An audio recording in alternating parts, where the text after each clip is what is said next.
একটু মনোযোগ দিয়ে শ্রবণ করবেন। চতুর্থ নাম্বার, আমি কখনোই মা বাবার চোখে চোখ রেখে কথা বলি নাই। একটু জোরে বলেন না সুবহানাল্লাহ। আল্লাহ দেয় সত্য, কিন্তু আল্লাহকেও তো রাজি করতে হয়। আমি কখনো মা বাবা চোখে চোখ রেখে কথা বলি নাই। ঝগড়া তো দূরের কথা, রাগারাগি তো দূরের কথা, মা বাবার চোখে চোখ রেখেও আমি কখনো কথা। পঞ্চম নাম্বার, আমি যতই যেখানে থাকি না কেন আমি নামাজ বাদ দিই নাই। আর একটু জোরে বলেন না সুবহানাল্লাহ। কয়টা পাওয়া গেছে? আল্লাহ সফলতা, দুনিয়ার সফলতা দিছে কি দেয় নাই? আরো জোরে বলেন, দিছে কি দেয় নাই? এই নামাজ এমন একটি ইবাদত যেটা বাহিরকেও পরিবর্তন করে, ভিতরকেও পরিবর্তন। এই আমিনটাও কইতেছে না, আরো জোরে কর না আমিন। আমার কথায় কেউ কষ্ট নিচ্ছেন না তো? এই কোরআনে সবকিছু। তাহলে আমাদের কোরআন পড়ার অভ্যাস করার দরকার আছে না না? আচ্ছা, আপনাদের এলাকায় কি মক্তব হয়? হয়, কিন্তু অনেক জায়গায় মক্তব। আল্লাহর ওয়াস্তে দুনিয়া উল্টাই যাক, মক্তব বন্ধ করেন না। হাত জোর করে বলছি, হাত জোর। মক্তব বন্ধ করেন না। যেই জায়গায় মক্তব বন্ধ হয়েছে ওই জায়গার অবস্থা দেখেন। হায় হায় হায়, তারা জানে মুসলমান যদি কোরআন ধরে রাখে তাদেরকে কখনো হারানো যাবে। তো কোরআনে যদি আলিফ বা তাসা ছেলেরা না শিখে জীবনে কোরআন পড়তে পারবে? সেজন্য মক্তব বন্ধ করতে বললে তো আপনারা শুনবেন না, তাই সকালে কিন্ডার গার্ডেন ডুবে দিছে। এসে কথা বলে না, কথা বলে না, ঠিক কি না? কোরআন শিক্ষা বন্ধ করা যাবে। যাদের ঘরে ছোট্ট বাচ্চা আছে এখন থেকে সকালবেলা মক্তব বলবেন, কিন্ডার গার্ডেন পড়ে, ইংরেজি পড়ে, কোরআন আগে। কারণ রব যদি খুশি হয়ে যায়, পৃথিবীতে অনেক এমন সন্তানকে আল্লাহ আলোকিত করেছেন যাদের কোনো ব্যাকগ্রাউন্ড ছিল না, বড় বড় বিজ্ঞানী পর্যন্ত হয়ে গেছে। যুবক ভাইরা একটু আওয়াজ দিয়ে বলেন, এরকম আছে না নাই? নীল আর্মস্ট্রং বলেন, আইনস্টাইন বলেন, ওদের বাপদাদার আসিল কি, পড়ালেখার কি ছিল? বইও তো ছিল না ভালো করে, কিন্তু এমন সূত্র আবিষ্কার করছে এখনো পর্যন্ত বিজ্ঞানীরা মাথা চুলকায়, কয় এত সূত্র আবিষ্কার করলো কেমনে? সুবহানাল্লাহ বলবেন না? আমাদের তাওয়াক্কুলটা রাখতে হবে কার উপরে? জোরে বলেন, আমাদের তাওয়াক্কুলটা রাখতে হবে কার উপরে?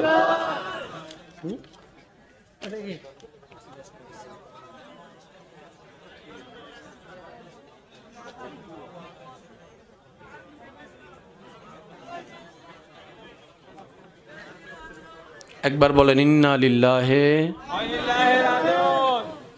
একজনের একটা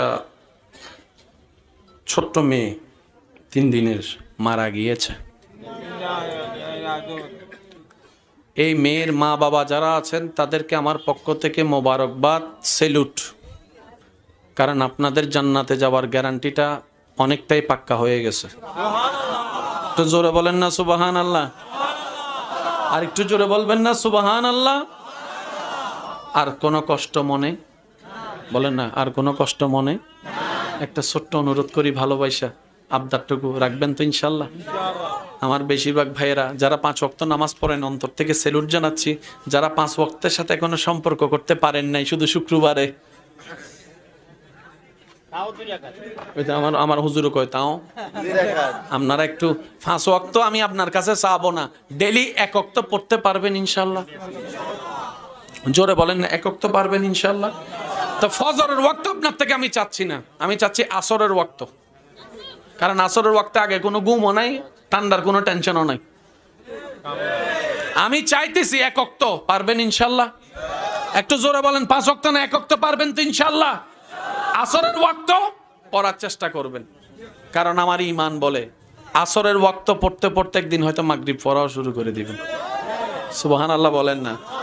ভাই আমরা তো কোনো সাহাবী না, আমরা তো কোনো আল্লাহর বলি না যে শয়তানের লগে যুদ্ধ করে সবসময় জিতে যাব।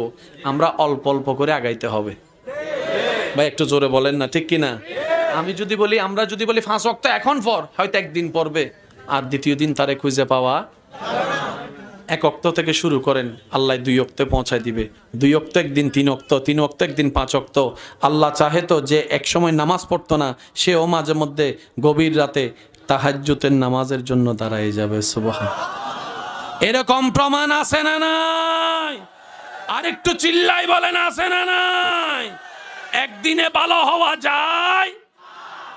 আর যারা প্রেমের সম্পর্কে আছেন, আল্লাহর ওয়াস্তে মনে মনে তওবা করে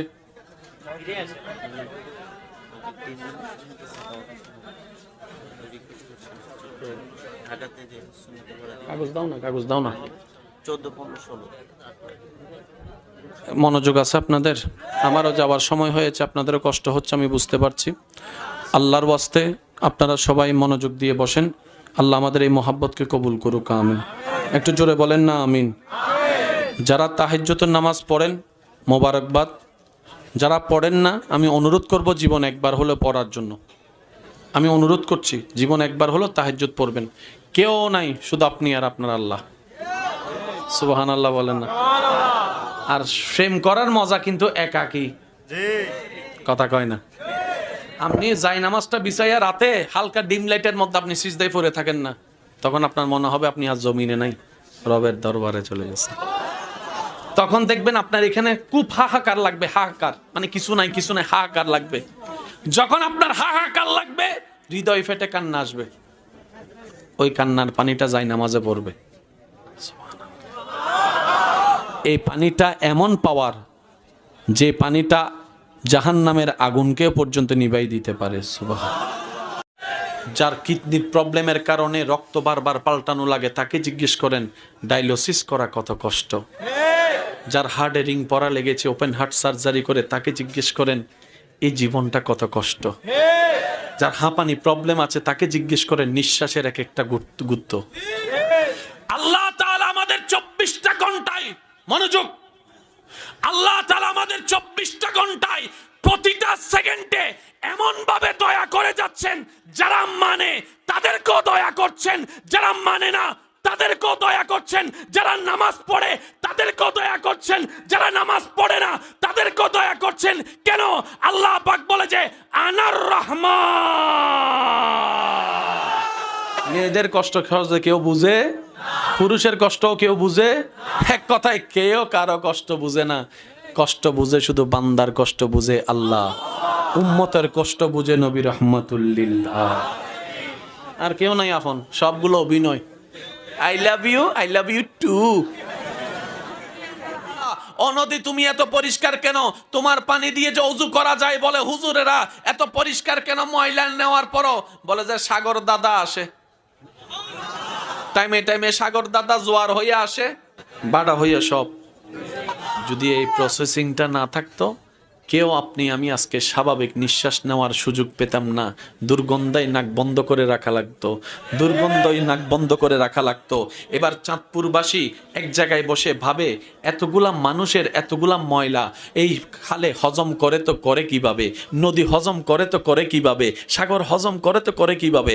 আচ্ছা, আরো একটা বড় চমৎকার বিষয় বলে যে কি, সাগর থেকে নদীতে পানি আসলো, মাঝখানে তো কোনো মেশিন দেখলাম না, সুবহানাল্লাহ বলবেন না?